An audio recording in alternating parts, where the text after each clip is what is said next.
I don't want that to be overlooked. I think AVP does an outstanding job with our offense in total. I think he does a great job with those quarterbacks. I think it goes a long way when you have a guy that's played the position, played in the NFL, has been a backup, knows what it. I think backup quarterbacks have made some great coaches over the years, and it's because these guys understand how to prepare and how to prepare without getting reps. So I think AVP, just how he runs the meetings, how he coaches the guys on the field, his demeanor on game day with those guys, he's just, I think he does it at a very high level. We've talked a lot about the trust that Baker has developed in you and the trust that you have developed in Baker. What would you say, what have you seen in terms of AVP gaining Baker's trust, especially considering, like everybody else on this team, you guys were not in person very much early on? Yeah, AVP is a part of every single decision when it comes to offense, quarterback play, all. So he's in the thick of this. He's been a huge help to me as we put this thing together and sharing that vision together.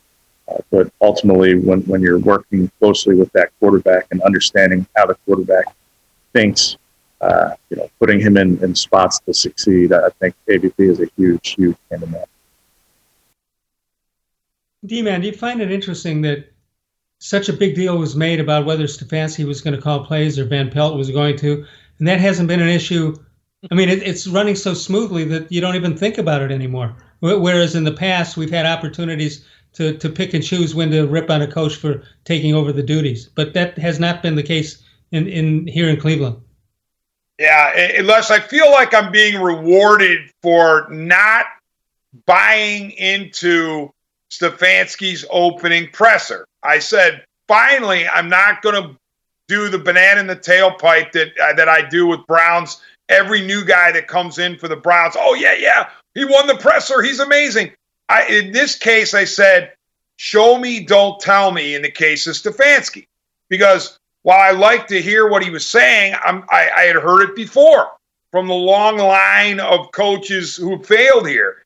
Well, I'm being rewarded because Kevin Stefanski is having one of the best first seasons that I can recall by any NFL head coach in his first year as an NFL head coach.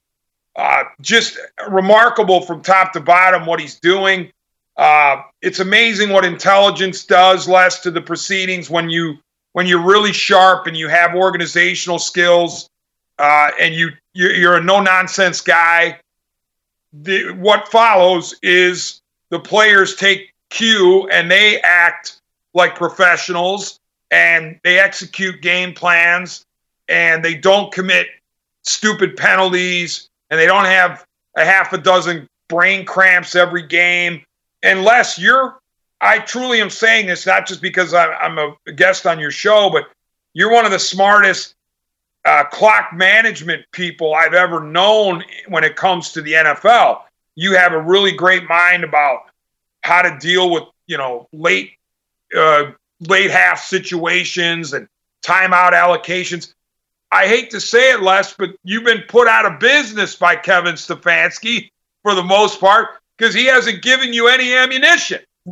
And I don't mind giving it up because I've had it for 20 years here since the Browns came back. So I'm resting on my laurels. You said you're resting on your laurels by picking and choosing when you can jump on the bandwagon. I want to know where all the bandwagon people, when I was calling Baker Mayfield, I was calling him the franchise quarterback long before anybody else. I'm not getting a lot of emails or anything like that, but you'll vouch for me, right? Oh, there's no doubt. You were one of the first ones that said that Baker deserves a legitimate chance here. Let's see what he can do.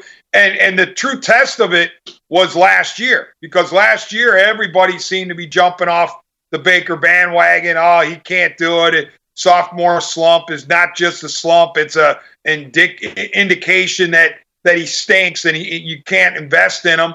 Well, he's come back this year and he has been sensational on balance. Okay. Now you say, well, he's had a lot go in his favor. Yes, he has. But find me a quarterback who's having a lot of success in a given year, who is doing it in spite of, everything else around him crumbling, or no help from his coaches, no help from his running backs, no help from his receivers. That doesn't exist. If you're going to be a good quarterback in the league, you've got to get help, and he's getting it. But here's the key. The Bake Show is showing you that he can win you a game. How do I know this? Just look at the last 3 games. Baker Mayfield has done it at Tennessee. He did it well enough to beat Baltimore. I mean, his offense put up 42 on the Ravens. That should be more than enough to win a game. And then he threw the ball exceptionally well against the Giants, highest completion percentage for a single game in the history of the franchise. So early on in the season, Les, I think Kevin Stefanski and Alex Van Pelt and Bill Callahan, the three-headed offensive mind monster of the Browns, I think what they wanted to do was they wanted to protect Baker. They wanted to establish the running game. They wanted to establish physicality. And guess what? We saw it work, all right? Then you had that 3-game stretch of crazy weather where the quarterback couldn't do anything even if he wanted to. But as we've gotten later in the season, and it looks like opponents are desperate to take Chubb out of it and force Baker to beat him, guess what? Baker's been up to the challenge. And he's like, okay, if you're going to force me to beat you with the arm, I will show you my arm.